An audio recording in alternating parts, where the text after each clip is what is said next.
আজ থেকে এক সপ্তাহ আগেও বাংলাদেশে এমন ধরনের কথা বলা তো দূরের কথা, চিন্তা করাটা অনেক কঠিন বিষয় ছিল। তাও নাহিদ রাইট নাও, যিনি বাংলাদেশ সরকারের অন্তর্বর্তীকালীন সরকারের একজন উপদেষ্টা, আন্তর্জাতিক গণমাধ্যমকে দেওয়া রয়টার্সে তার যে বক্তব্য আমার কাছে অনেকটাই মনে হয়েছে যে প্লেইং উইথ ফায়ার, শেখ হাসিনাকে গ্রেপ্তার করতে। আর এটা নিয়ে প্রক্রিয়া নিয়ে অলরেডি আলোচনা চলছে। তো প্রক্রিয়াটি নিয়ে কার সাথে আলোচনা চলছে? ওবায়দুল কাদের এবং আসাদুজ্জামানের উপর নিষেধাজ্ঞা দিতে বাইডেন প্রশাসনকে 6 কংগ্রেস সদস্যের চিঠি। কারোরই রেহাই দেওয়া উচিত না। এটা শুধু দেশের সংকট না, এটা আন্তর্জাতিক বিশ্বের সংকট। কেননা এইসব মানুষগুলো অবশেষে শিক্ষার্থী জনতার আরেক বিজয়। কিন্তু এই বিজয় কিসের ইঙ্গিত? আওয়ামী লীগ এক ভয়ানক চেষ্টা এবং ষড়যন্ত্র করছে। আওয়ামী লীগের শেষ দালাল, আওয়ামী লীগের এই রাজাকারের বাচ্চাদের শেষ প্রেতাত্মা যতক্ষণ পর্যন্ত বাংলাদেশে থাকবে ততক্ষণ পর্যন্ত আমাদেরকে রাজপথে সক্রিয় থাকতে হবে। বরং এই সরকার যদি, অন্তর্বর্তীকালীন সরকার যদি আওয়ামী লীগকে রিপ্যাট্রিয়েট করার কোনো চেষ্টা করে, তাদেরকেও জনগণ উপদেষ্টা পদ থেকে কাঠগড়ায় বের করে দিবে। আসসালামু আলাইকুম দর্শক, গুরুত্বপূর্ণ একটি নিউজে আপনাদের সকলকে স্বাগতম। দর্শক, রাজনৈতিক প্রেক্ষাপটকে কেন্দ্র করে আপনাদের সামনে বেশ কিছু গুরুত্বপূর্ণ ভিডিও ফুটেজ নিয়ে হাজির হয়েছি। এমনকি দর্শক, আমি আশা করছি আপনারা ভিডিও শুরুটা দেখেই সেটা বুঝতে পেরেছেন এবং এটাও বুঝতে পেরেছেন যে আজকে নিউজটা ঠিক কোন দিকটাকে ইঙ্গিত করছে। তো প্রিয় দর্শক, আমি আর বেশি কথা বাড়াবো না। আমি ভিডিও শুরুতেই আপনাদের যেই ভিডিওগুলোর অংশবিশেষ দেখিয়ে শুরু করেছিলাম, সেই ভিডিওগুলোর বিস্তারিত আলোচনা দেখাবো। তবে তার আগে বলি, যারা এখনও চ্যানেলটি সাবস্ক্রাইব করেননি সকলে চ্যানেলটি সাবস্ক্রাইব করে পাশে থাকা বেল আইকনটি বাজিয়ে দিবেন। আর যারা ইতিমধ্যেই সাবস্ক্রাইব করে গেছেন তাদের সকলকে অসংখ্য ধন্যবাদ। তো চলুন একটি লাইক দিয়ে আমরা ধারাবাহিকভাবে সবগুলো ভিডিওর বিস্তারিত আলোচনা দেখে আসি। আজ থেকে এক সপ্তাহ আগেও বাংলাদেশে এমন ধরনের কথা বলা তো দূরের কথা, চিন্তা করাটা অনেক কঠিন বিষয় ছিল। তাও নাহিদ রাইট নাও, যিনি বাংলাদেশ সরকারের অন্তর্বর্তীকালীন সরকারের একজন উপদেষ্টা, আন্তর্জাতিক গণমাধ্যমকে দেওয়া রয়টার্সে তার যে বক্তব্য আমার কাছে অনেকটাই মনে হয়েছে যে প্লেইং উইথ ফায়ার। আর সেই ফায়ারের নাম হচ্ছে সাবেক প্রধানমন্ত্রী শেখ হাসিনা। বাঘ, মহিষ, ছাগল, গরু যা আছে সবাই এক ঘাটে কিন্তু পানি খাইতো, তিনি সেই পরিস্থিতিও তৈরি করেছিলেন। তো এখন তার পতনের পর বা তার দেশ ত্যাগ করে যাওয়ার পর এই মুহূর্তে তাকে নিয়ে আন্তর্জাতিক গণমাধ্যম আলোচনায় আছে।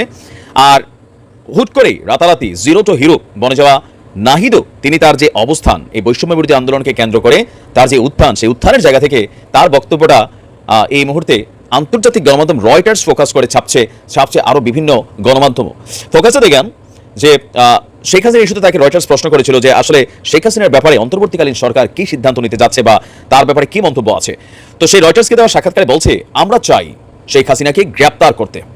আর এটা নিয়ে প্রক্রিয়া নিয়ে অলরেডি আলোচনা চলছে। তো প্রক্রিয়াটি নিয়ে কার সাথে আলোচনা চলছে?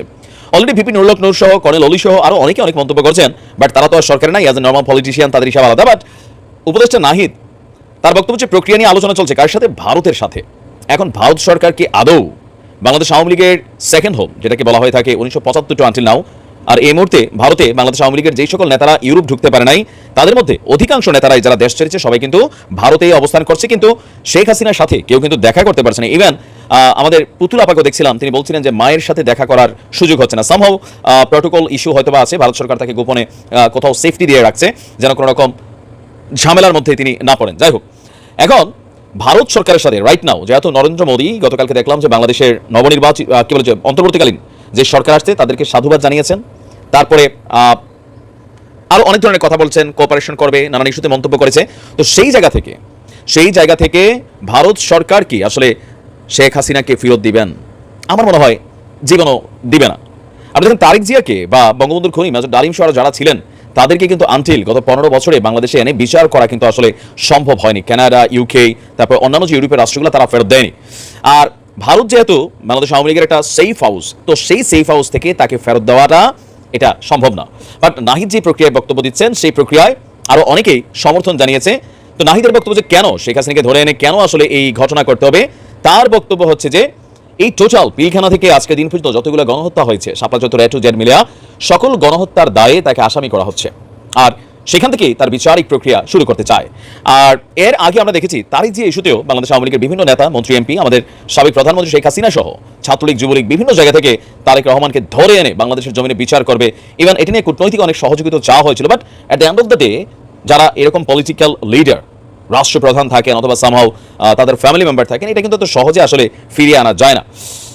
তো নাহিদের এই ধরনের বক্তব্য এই মুহূর্তে আগুনের মধ্যে ঘি ঢালা, বিশেষ করে বাংলাদেশ আওয়ামী লীগের যে সকল অসাধু নেতাকর্মীরা ছিল, যারা লুটপাট করে দেশ থেকে ধরেন রাষ্ট্রটাকে ঘোগলা করছে, তারা ডরে পালাই গেলেও যারা এই দেশে এখন অবস্থান করছে, রাজনীতিতে ভালোবাসছে, স্বচ্ছতা নিয়ে কাজ করছে, অভিমান ছিল, তারা নাহিদের এই বক্তব্যগুলো নিয়ে তারাও তাদের জায়গা থেকে প্রটেস্ট করছেন। তো নাহিদের পরিচয় সম্পর্কে আপনাদেরকে আরেকটু তথ্য দেই। এখানে আমরা অনেকেই ভাবছিলাম যে নাহিদ সম্ভবত রানিং ঢাকা ইউনিভার্সিটির ছাত্র, আমি কিনা জানি না, কারণ তার সম্পর্কে আমরা দেখলাম বাংলাদেশের প্রথম সারি গণমাধ্যম নাহিদ ইসলাম সম্পর্কে দেওয়া আছে জন্ম 1998 সালে ঢাকার অদূরে ফকিরখালীতে। তার ডাকনাম হচ্ছে ফাহিম। ঢাকা বিশ্ববিদ্যালয় থেকে সমাজবিজ্ঞানে অনার্স এবং মাস্টার্স করে ফেলেছেন। এখন তিনি কি কোনো পিএইচডি ডিগ্রি করছেন অথবা এমফিল বা সামহাউ আরো কোনো পড়াশোনা করছিলেন কিনা। সমাজবিজ্ঞানে তিনি পড়াশোনা করার কারণেই সামাজিক বৈষম্য রাজনীতি নিয়ে তিনি আগ্রহী ছিলেন আগে থেকেই।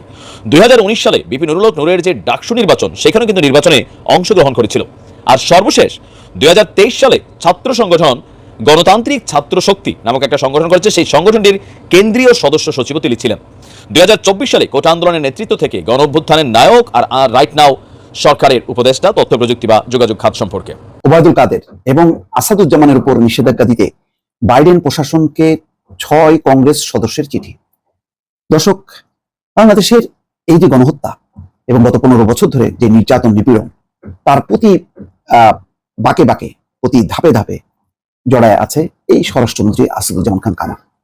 একজন ঠান্ডা মাথার কিলার আমি বলবো, কেননা সবই জানে, কিন্তু শুধুমাত্র পদ আঁকড়ে রাখার জন্য সে একেবারেই মেরুদণ্ডহীন একটা মানুষ, যার কারণে বহু মন্ত্রী অদল বদল হয়, তার পদ অদল বদল হয় না। সে প্রধানমন্ত্রী যা বলে তাই করে। সেম ওবায়দুল কাদের হচ্ছে আর এক কাটিও করে। প্রধানমন্ত্রী কি চান সেটা জেনে সেও আর এক দফা মানে উত্তেজিত বক্তব্য রাখে, এবং প্রধানমন্ত্রী তো বক্তব্য রেখে কখনো কখনো অন্যদের বক্তব্য রাখার সুযোগ দেন, কিন্তু তিনি বক্তৃতায় মত বিনিময় সভা হোক আর যাই হোক না কেন, তিনি একাই বক্তব্য দেবেন, তিনি একাই সাংবাদিকদের প্রশ্নের ফেস করবেন, আর কেউ কারোর কোনো অস্তিত্ব নেই। এমন অবস্থায় দেখেন সবার আগে কিন্তু উধাও হয়ে যায় ওবায়দুল কাদের। কত রকম তার কথাবার্তা বিরোধী দলের উদ্দেশ্যে, মনে আছে যে কি বলে, আমি দেশ ছেড়ে যাব না, তারপরে কি বলে প্রশ্নই ওঠে না ফখরুলের বাসায় হাজির হব, তারপরে দেখতে দেখতে 15 বছর সামনে আছে, 5 বছর, মানুষ বাঁচে কয় বছর।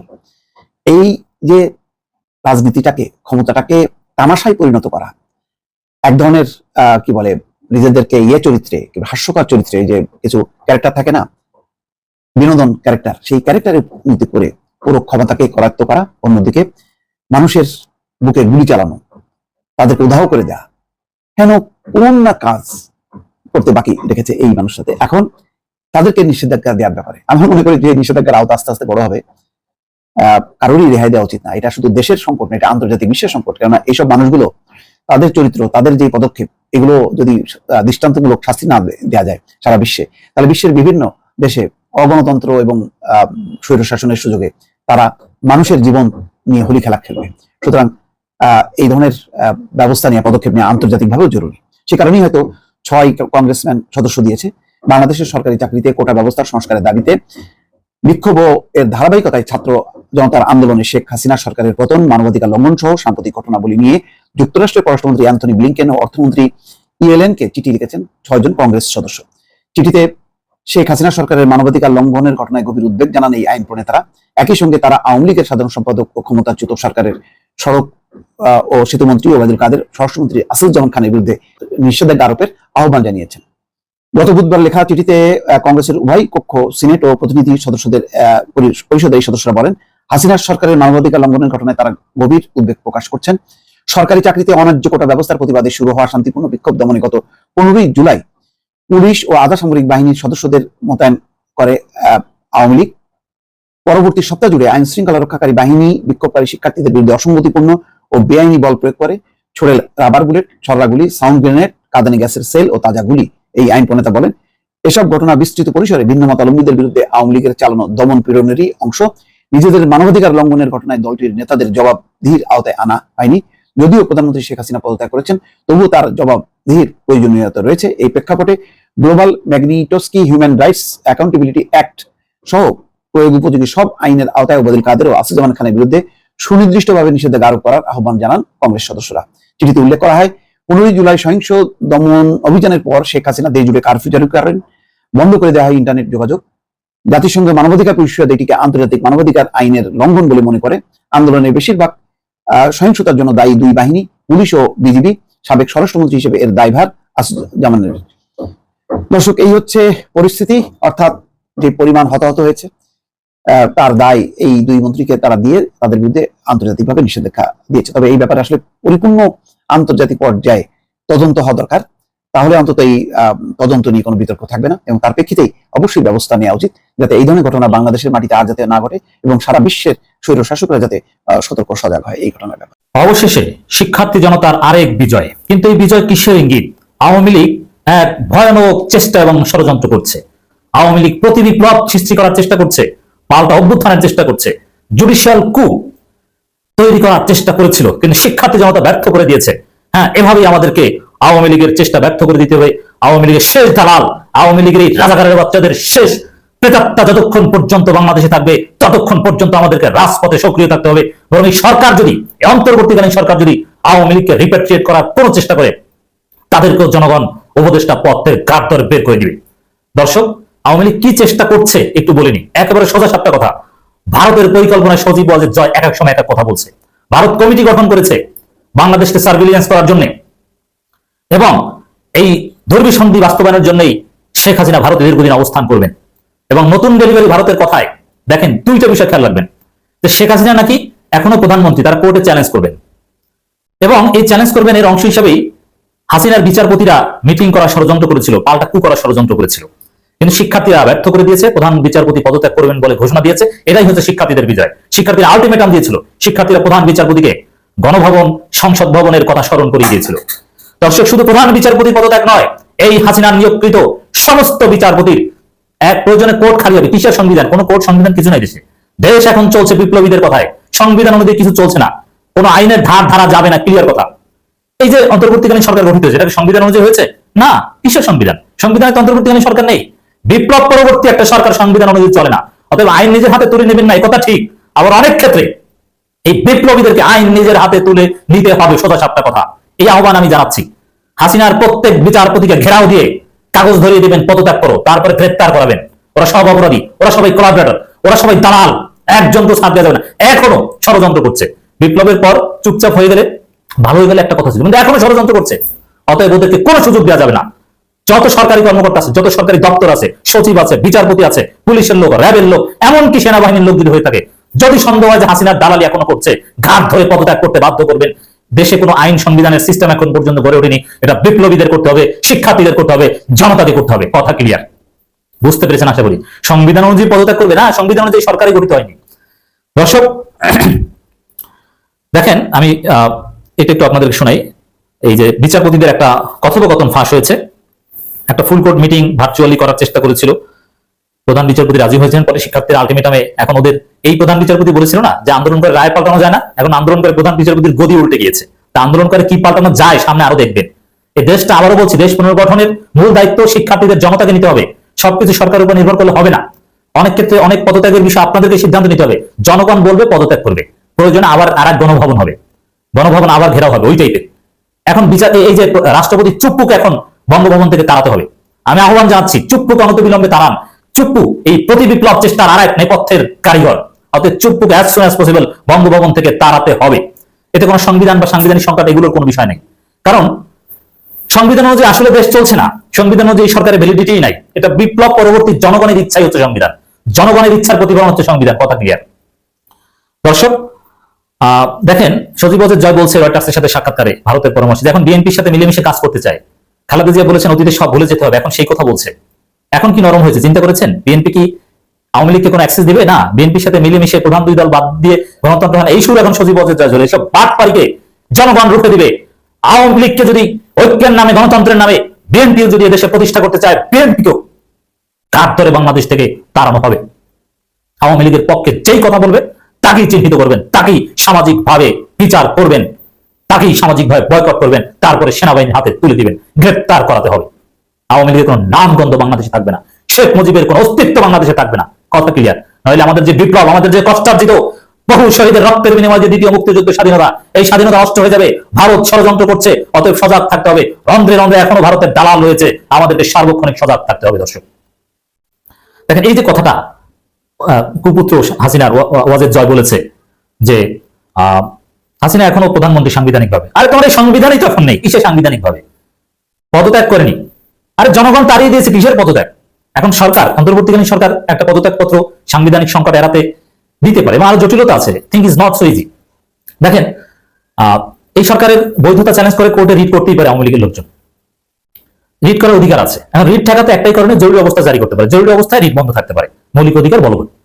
কিন্তু জরুরি অবস্থা জনতা মেনে নেবে না। এই জন্য সরকার কি করতে পারে, সরকার দেখাতে পারে যে এই একটা পদত্যাগ পত্র দিয়ে গিয়েছে হাসিনা, তখন আবার জয় বলবে যে পদত্যাগ পত্র ভুয়া। এর মানে জটিল সংকটে ফেলার ষড়যন্ত্র করছে। অতএব এই সংকটের সমাধান কি জানেন? এই সংকটের সমাধান হচ্ছে কোন সংবিধান, কোন আইনের ধার আমরা ধারি না। বিপ্লব হয়েছে, বিপ্লব পরবর্তী সরকার গঠিত হয়েছে, শিক্ষার্থীর এই সরকার আছে, মানে বিপ্লবী সরকার।